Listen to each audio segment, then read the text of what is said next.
прокурорын газрын 2019 оны нэгдсэн тайлангийн хурал боллоо. Нийслэл дүүргийн прокурорын газруудаас 2019 онд прокурорын байгууллагаас нийгэмч шударга эсийг тогтоон бэхжүүлэхэд прокурорын манлайлалын жил болох хүрээнд ор дэвшүүлсэн бодлого зорилтууд Монгол Улсын ерхий прокурорын албан даалгаврууд болон хяналтын чиглэлээр батлагдсан гарсан заавар журам удирдамжийн баримт бичгүүдийг нэг мөр хэрэгжүүлэн хүний эрх хэрэгчлөө нийтийн ашиг сонирхлыг хамгаалахад анхаарч ажиллажээ.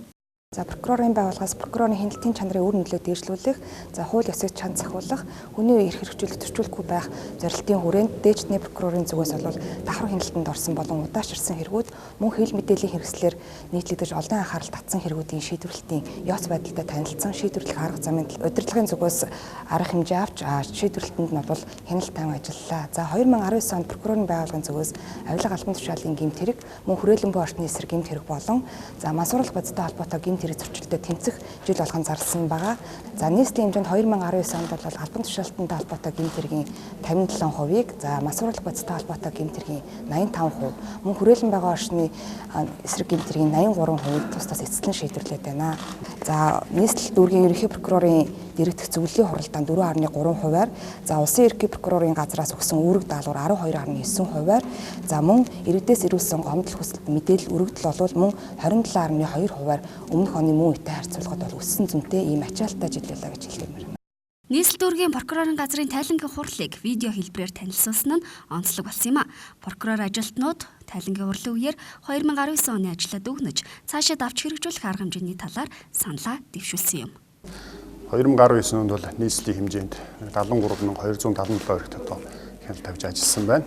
За бид хяналт тавьж ажилласан хэрэг бүртгэлтийн хэргийнхаа 50%-ийг, за мөрдөн байцаалтын хэргийн бол одоо 94%-ийг бол эцэстэн шийдвэрлсэн байгаа. За энэ бол хэргийн эцэстэн шийдвэрлэлд 4 тооноос бол нэмэгдсэн ажлын хагц гарсан юм бол жил болсон. За бид мөрдөн байцаалтын 11 мянган хэрэгт хяналт тавьж ажилласнаас 7100 хэргийг бол ялах дүгнэлүүлж шүүх шилжүүлсэн байна. За шүүх шилжүүлсэн хэргийнхаа одоо 38%-ийг бол хялбаршуулсан журмаар одоо хэргийг шалгаж шүүх шилжүүлсэн. За хэргийг хялбаршуулсан журмаар одоо шалгаж шийдвэрлэнэ гэдэг нь бол одоо нэг талаасаа цаг зав, одоо хөрөнгө мөнгө одоо хэмнэхээс гадна нөгөө талаас одоо гэмт хэрэг үйлдсэн хүн бол хөнгөн яа шийдэх одоо яа шийтгэл авах боломжтой ийм хуулийн зохицуулт юм байна. Тэгээ бид цаашдаа бол энэ хэргийг одоо хэлбэршүүлсэн журмаар шийдэх энэ одоо хуулийн процессыг өргөн хэрэглэх ийм одоо чиг барьж ингэж ажиллаж байна. Зөрчил шалган шийдвэрлэх тухай хууль хэрэгжих үндсэндээ нэлээдгүй хугацаа өнгөрлөө.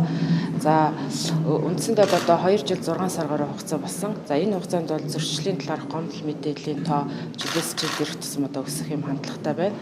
За 2019 оны байдлаар бол аваад үзэх юм бол нийтдээ одоо 1,159,371 гомдол хүлээж авсан байгаа. Энэ нь одоо өмнөх оны мөн үетэй харьцуулах юм бол 107,820 гомдол буюу 9.4% өссөн тоо үзүүлэлттэй байгаа. За зөрчлийн эрх бүртгэлтэй ажиллагаа явуулсан хэргийн хувьд аваад үзэх юм бол 18,646 хэрэг одоо зөрчлийн эрх бүртгэлтэй ажиллагаа явуулсан.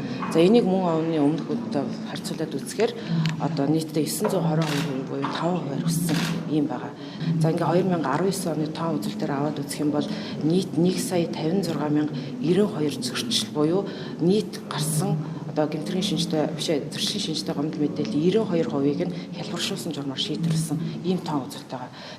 Төрийн ашиг сонирхол зөрчигдсөн гэж прокурор үзсэн 617, нийтийн ашиг сонирхол зөрчигдсөн гэж прокурор үзсэн 19 хэргийг тус шийдвэрлсэн нь өмнөх оны мөн үетэй харьцуулахад 471 буюу 74%-аар өссөн эерэг үзүүлэлт гарсан байна. Нийслэл дүүргийн прокурорын газар 2019 онд хар тамхи мансууруулах болон сэтгцэд нөлөөх эм бэлтгэл бодистой холбоотой захиргааны зөрчил, гэмт хэрэгээс зөрчлөн сэргийлэх болон бусад сэдвээр нийт 1694 хүнийг хамруулан 26 удаагийн яриа таниулга, авилгын эсрэг сургалтыг нийт 6126 албан тушаалтныг хамруулан 88 удаагийн сургалтыг зохион байгуулжээ. 2019 онд прокурорын байгууллагын зорилтыг амжилттай биелүүлж бусдыгаа манлайлж ажилласан газраар хаан уул дүүргийн прокурорын газар шалгарсан байна. Нийслэл дүүргийн